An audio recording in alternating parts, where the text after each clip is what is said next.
Joining me is Andres Garcia-Amaya, the CEO of Zoe Financial. Also with us is CNBC contributor and KKM Financial founder and ETF lord, Jeff Kilburg. And it's great to see you both. Andres, just lay it out for us first as you're kind of going through your process for 2025. A lot of people think it's too good to be true. Next year's going to be a year of more mean reversion. Yeah, I mean, the first thing I would point out is that average returns are actually rare. You know, Wall Street's predicting 10% returns next year, as they usually do. There's only been 2 calendar years over the last 90 years in which you actually saw 10 to 12% returns. So the reality of it is that being up 20, being up 25 is more common than being up 10 or 12. But would you say being down 20 is more common than being up 10 or 12? Within one standard deviation, 68% chance that you're down 10. Okay. That's actually not uncommon. Okay. Right? But think about it this way. If directionally the market's going to go up, there's no reason to think that 10% is where we're going to hit, because historically that's actually been rare. If the markets go up, they tend to go up. So interesting. So you think we could have a three-peat? I think there's a better chance of having a three-peat for the market than for the Chiefs. I said, why did you make that analogy? They look okay lately. They look great. Mahomes looks great, but there's only happened twice where the Green Bay Packers in the 20s and the 60s had a three-peat. So that would be rare. But the investment case has only happened once. So wouldn't it be, based on history, this would be more unusual than that? Well, there's been 4 times since the 20s in which the markets have been up 3 years in a row. So it would be 3 versus 4, meaning... So maybe not up 20%, but up 3 years in a row. Yes. Jeff, would you like to bail us out here? Would you like to weigh in on the market versus Chiefs? Who's going to defy history?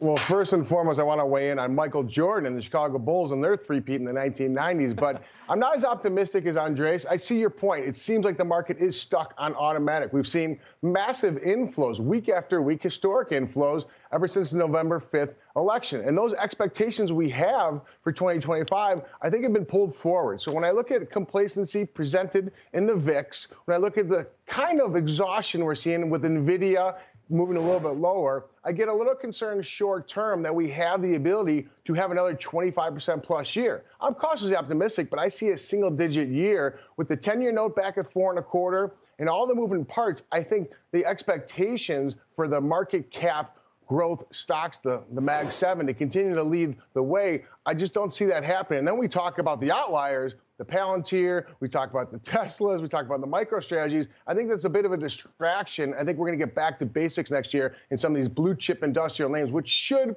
profit under the Trump 2.0. See, that sounds sensible to me, which is why I think Andres might be right. Jeff, don't you think the sensible thing never happens? The sensible thing never happens. Oh, for sure. And look at this year, Kelly, when you see the estimates. Every S&P analyst had estimates. They were 25% wrong. Their targets, on average, were about 4,800 in the S&P 500. And here we are at 6,100. I think you're right. And I think every move we've seen, as investors and traders, we've become conditioned. We've become acclimated. Today, we're seeing the S&P 500 with a very narrow range. It feels like a down day because we haven't had a new record all-time high. So I think you're absolutely right. The moves up and down will be exaggerated, but I think that is going to happen when you see more of the Fed pull back their $7 trillion balance sheet. But I don't know if that happens in 2025, and that plays into the fact that Andres may get his three-peat.